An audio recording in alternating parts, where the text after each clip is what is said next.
Myself Bhavana Mukherjee from the branch of Electronics and Communication. Today I am here to discuss about the topic metal oxide semiconductor field effect transistors that are generally termed as MOSFETs, about its comparison, structure and advantages.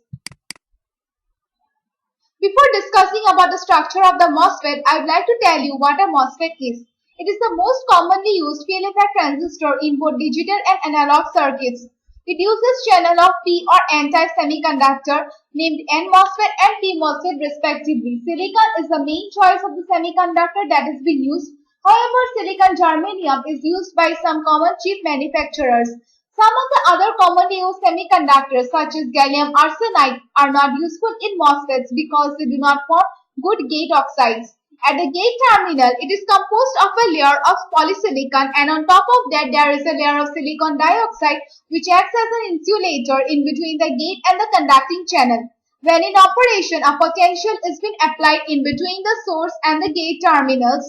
There generates an electric field through the oxide layer, creating an inversion channel in the conducting channel, also known as the depletion region. The inversion channel is of the same type as that of the source and the drain, creating a channel in which current can pass through. By varying the potential in between the gate and the body, this channel in which the current flows can be altered in order to allow more or less current to flow through depending upon its size.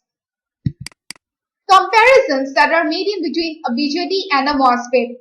BJTs, they are a bipolar device and they also follows RTL logic, and MOSFET, they follow CMOS logic. RTL logic, here resistor acts as input terminal and transistor, it acts as a switching device. The MOSFET also consists of a very high amount of input impedance, and this particular phenomena is known as fan-out. The CMOS static dissipation is low. In BJTs, they have a higher transconductance. You can see here the comparison is made in terms of the transconductances of a BJT and a MOSFET. In terms of BJT, here this particular term KT by Q is present. Here in MOSFET, the term is VG minus VT by 2. Obviously, since there is a difference made in between the gate voltage and the threshold voltage, its value is much less as compared to the transconductance of a BJT. In today's MOSFET, the drain current is very much higher for fast switching circuits that requires a ballistic operation. Importance of these circuits, that is the VLSI or the LSI circuits. First of all, it has a low fabrication cost since its size is very much less as stated here. Since it has a low fabrication cost, its transportation cost is also reduced, and it also requires a very less amount of storage area. And this particular devices also consist of low power consumption. These are some of the basic properties that are stated. The first one is the unipolar device. Since it is a unipolar device, only electrons or holes will contribute to its current flow. And the next one is that it requires a very high amount of input impedance. Input impedance, the DC input impedance is very high here. It is capable of a high power gain. It is a 3 or 4 terminal device, that is the gate, source or drain. And the last one that is stated here, it is a body substrate. At some cases it may be considered, in some cases it is considered. It consists of two important modes, enhancement type mode and the depletion mode. And two channels, as we all know, either it can be a P channel MOSFET or an N channel MOSFET. These are the symbols of a P-channel MOSFET and an N-channel MOSFET. These are the three terminals in both the cases, drain, then gate, and this is source. And this one is the body substrate terminal. This is the operation of the MOSFET that is stated in terms of the VI characteristic curve. Here, the main three regions are stated by these letters A, B, and C. In A, we denote the cutoff region or the subthreshold region. This terminal B, it denotes the linear region, and this terminal C denotes the saturation region. A voltage is present in between this B and the C, or we can say between the linear region and the threshold region. That is the pinch of voltage. The linear region and the saturation region consist of this particular pinch of voltage which is discussed later, and this particular region, that is the linear region, it at times acts as a resistor also. Also, along with this, we can say that the MOSFETs are only operated in the linear mode only, whereas in the saturation region, it is reserved for analog circuits. Explanation of these regions that was discussed in the previous characteristic curve are stated here. The first one is that of the in case of the N plus PN plus structure, here we can see that the ID current is 0 and the VGS is also equal to 0. So, a recombination of electrons and holes between the gate and the source takes place, but there is no inversion taking place. It remains the same. The P-channel MOSFET remains the same because the gate terminal, it does not have the strength to form the recombination. Then, the next step is the same of the N plus PN plus structure. Here also ID current is equal to 0, but then a gate current has a little more capacity than the previous one. So the body, source and the gate are following a recombination here, but a drain current, it remains as it is. In the third structure here, we can see that the VGS is much greater than VT and the inversion here takes place from a P channel to an N channel structure. It is discussed in the next slide. From the previous slides, we have found out that VT, it is obviously denoted as the threshold voltage.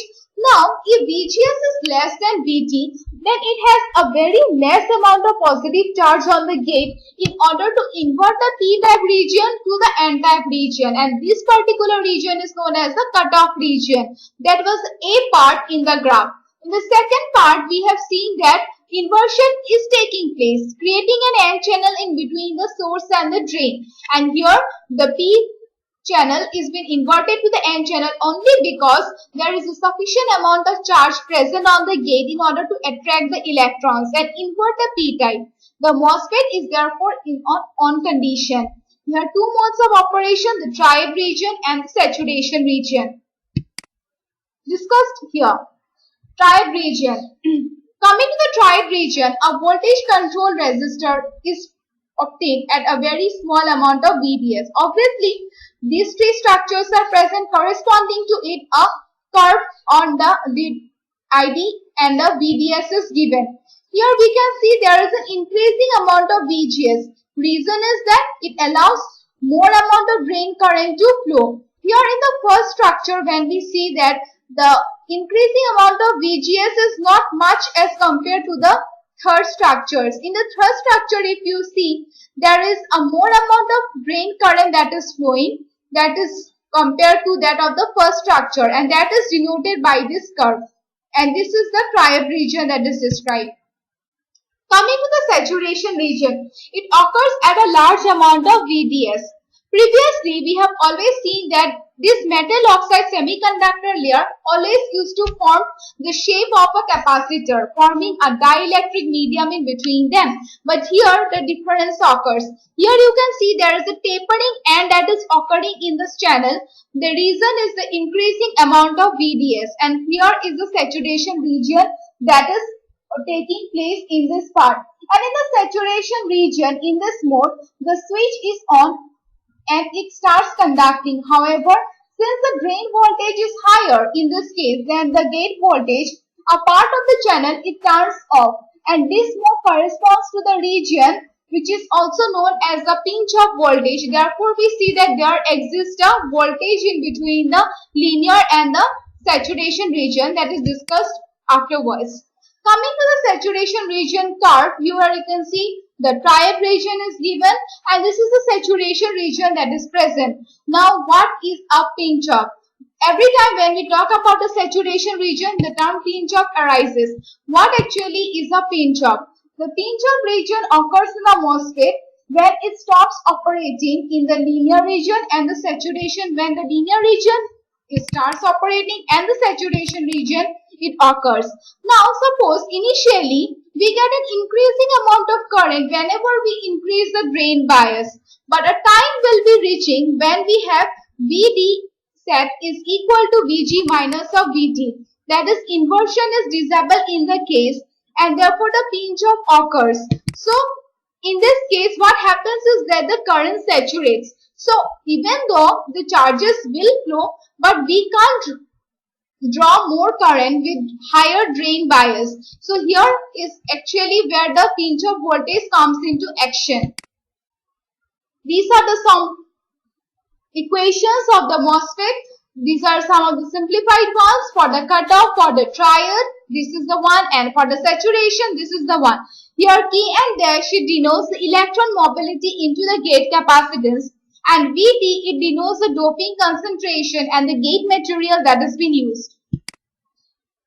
Now, in the previous structures, we have been talking about the capacitance part. What actually is the capacitance termed as? This is the parasitic capacitance which is present. This parasitic capacitance, it actually contributes to the gate current to flow at higher frequencies, and it also limits the speed of the device. Therefore, turning on of the MOSFET on requires the charging on of the gate capacitance. Some of the advancements and limitations of the MOSFETs. Obviously, the MOSFET, it is the most commonly used, MOSFETs are the most commonly used silicon transistors rather than the other silicon transistors because it is the prime building block of the CMOS digital logic circuits. The CMOS circuits are advantageous because they allow virtually no current to pass through them, and therefore they consume very little amount of power. This is done by wiring every P MOSFET with the N MOSFET in such a way that whenever one is conducting, the other is not. This not only conserves energy but also helps to reduce heat dissipation, which otherwise would cause the circuit to fail. Overheating is very much a concern. When considering today's generation, the integrated circuits are used which contains millions of transistors in a relatively small space. The MOSFET, it has become increasingly smaller. Obviously, it has a very small size. In the last couple of decades, we have seen today's MOSFETs, they use ICs that have a channel length of only about 100 nanometers as compared to the previous ones. MOSFETs, which are much smaller, they also consist of two main advantages. The first advantage when we talk about is that smaller MOSFETs allow more current to pass, since conceptually a MOSFET acts as a variable resistor where it is on the on state, and a shorter resistor corresponds to less resistance and energy is being dissipated. Secondly, the gates are smaller, which means that the capacitance is lower, decreasing the amount of time in which it takes the capacitor to charge, thus increasing the switching time and increasing the processing power also. Lastly, smaller MOSFETs, it also results in more transistors per chip, thus either increasing the processing power per chip or reducing the cost per chip. And recently we have found that when talking about the limitations, that the small size of MOSFET has created operational problems as producing tiny transistors and therefore often limited by advances in semiconductor device fabrication. This is mainly because the amount of voltage that can be applied has to be reduced to keep the device stable.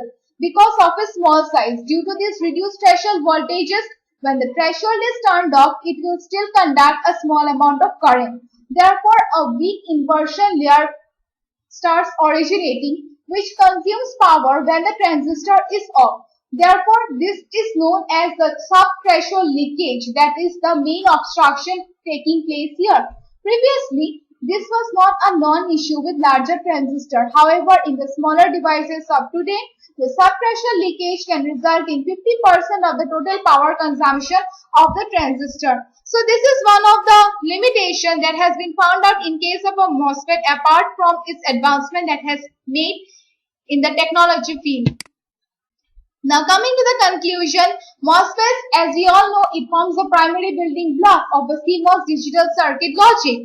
Along with that, it also acts as an interface in between an integrated circuit that can give only a tiny current and the motor that takes a big amount of current. It also acts as a complementary pair that using hi-fi power amplifiers, and it also produces less distortion, and therefore integrated circuits can be made more compact in our day-to-day life with the help of the MOSFETs that we use.